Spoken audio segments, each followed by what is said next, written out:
കാരണം കിട്ടത്തില്ല എന്നൊക്കെ വിചാരിച്ചു. പക്ഷേ ലാസ്റ്റ് റൗണ്ട് വന്ന് മൊത്തം റൗണ്ട് എല്ലാം അടിപൊളിയായിരുന്നു. നല്ലപോലെ പങ്കെടുക്കാനൊക്കെ പറ്റി. പൗണ്ട് വരുമ്പോൾ നമുക്കിപ്പോൾ ഉത്തരം അറിയാമെങ്കിലും അത് പാസ് ചെയ്ത് വരുമ്പോൾ വേറെ ടീം പറഞ്ഞാൽ നമുക്ക് പറയാൻ പറ്റില്ല. അതായത് ബസ് റൗണ്ട് കൂടെ ഉണ്ടായിരുന്നെങ്കിൽ കുറച്ചുകൂടെ നന്നായിരുന്നു തോന്നി.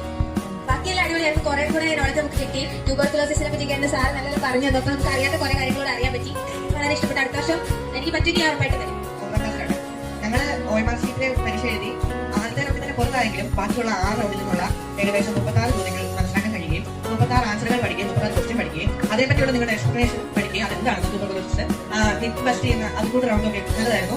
പിന്നെ കുറെ അറിവ് ലഭിക്കാനായിട്ട് കഴിഞ്ഞു. ഇവിടുന്ന് ആദ്യത്തെ റൗണ്ട് കഴിഞ്ഞിട്ട് ഇറങ്ങി പോകാത്തവര് വളരെ മികച്ചൊരു തീരുമാനമാണ് എടുത്തതെന്ന് ഞാൻ കരുതുന്നു. വളരെ മികച്ച റൗണ്ട്. ഞാൻ കരിയർസിലാണ് വർക്ക് ചെയ്യുന്നത്. സത്യത്തില് വന്നിരുന്നപ്പം ഇതെങ്ങനെയാണ് പെട്ടെന്ന് കഴിഞ്ഞാൽ മതിയായിരുന്നു എന്നാണ് ഞാൻ ആലോചിച്ചത്. കാരണം ഞായറാഴ്ച നേരത്തെ വീട്ടിൽ ചെല്ലാലോ എന്നൊക്കെ പറയുന്നത്. പക്ഷെ ഇത് തീർന്നപ്പോൾ സങ്കടം മനസ്സിലാക്കി.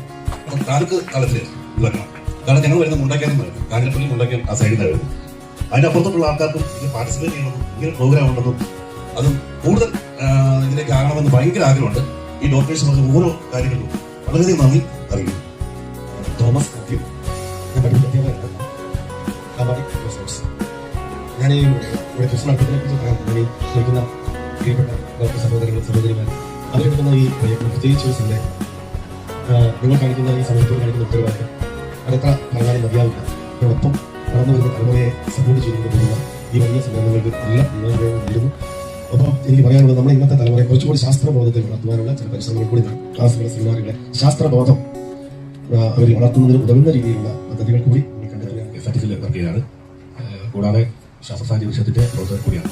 ഞങ്ങൾ ഈ രംഗത്ത് ആരോഗ്യരംഗത്ത് ഒട്ടനവധി പ്രവർത്തനങ്ങൾ നടത്തി വരുന്നുണ്ട്. നമുക്ക് ചില തെറ്റായ ധാരണകൾ ആരോഗ്യരംഗത്ത് നിൽപ്പുണ്ട്. ഇതിനൊക്കെ കുട്ടികൾ ഇത്തരം ആശയങ്ങൾ കൊടുക്കുന്നത് കണ്ടിന്യൂസ്ലി നമ്മൾ ഓട് ഉപയോഗിക്കുന്നതാണ്. മുടി മുഴുവൻ നമ്മൾ ഉള്ളിലോട്ട് ചെല്ലും ഓട്ടോമാറ്റിക്കലി. അതുകൊണ്ട് തന്നെ നമുക്ക് ശ്വാസകോശ സംബന്ധമായിട്ട് ഒത്തിരി പ്രശ്നങ്ങൾ വരാറുണ്ട്. ഡോക്ടറിൽ നിന്ന് പ്രിസ്ക്രിപ്ഷൻ എടുക്കുകയും എനിക്ക് ഡയറക്റ്റ്ലി ഇൻഹേലർ കിട്ടുകയും ചെയ്തു. അപ്പൊ ഞാൻ ഇതുമായിട്ട് ഞാൻ എന്റെ യാത്ര തിരിച്ച് നോർത്ത് ഇന്ത്യയിൽ ചെന്നു. ഈ മരുന്ന് എടുക്കുന്ന സമയത്ത് എന്റെ ഒരു ഇതുപോലെ അയൽപക്കത്തുള്ള റൂംമേറ്റ്സ് പറഞ്ഞു, നീ ഉപയോഗിക്കരുത്, ഈ ആജീവനാന്തം പിന്നെ ഉപയോഗിക്കണം, മരണം പെട്ടെന്ന് വരികയും ചെയ്യുന്നു. ഓക്കെ, കുറച്ച് നാളുകൾക്കും ശേഷം ഞാനത് നിർത്തി. ഇനി എന്തിനെങ്ങാനും ഇത് വന്നിരുന്ന പെർമനന്റ് ഉപയോഗിക്കേണ്ടി വന്നാലും.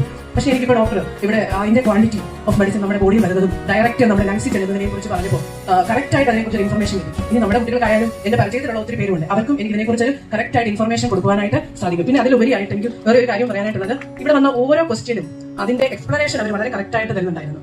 അതിന് നമുക്കിതല്ല മറ്റൊരു ഓപ്ഷൻ ഉണ്ടായിരിക്കുമെന്നൊരു ഡൗട്ട് തോന്നാത്ത രീതിയിൽ ഇതൊക്കെ ഒത്തിരി അട്രാക്റ്റീവ് ആയിട്ടുള്ള രീതിയായിരുന്നു. പിന്നെ ടോൺസ് റൗണ്ട് എനിക്ക് ഒത്തിരി ഇഷ്ടപ്പെട്ട റൗണ്ട് അതാണ്. എല്ലാവർക്കും അവസരമുണ്ട് ആൻസർ ചെയ്യാനായിട്ട്. If you know the answer you can answer. So അത് ഏറ്റവും നല്ലൊരു റൗണ്ടായിട്ട് എനിക്ക് ഇഷ്ടപ്പെട്ടു. ഇത് ഒത്തിരി വിജയത്തിലേക്ക് പോകട്ടെ. പ്രത്യേകിച്ച് ഞങ്ങളുടെ ഭാഗത്തു നിന്നുള്ള ഒത്തിരി അഭിനന്ദനങ്ങൾ നൽകുന്നു. എല്ലാവർക്കും അഭിനന്ദനം.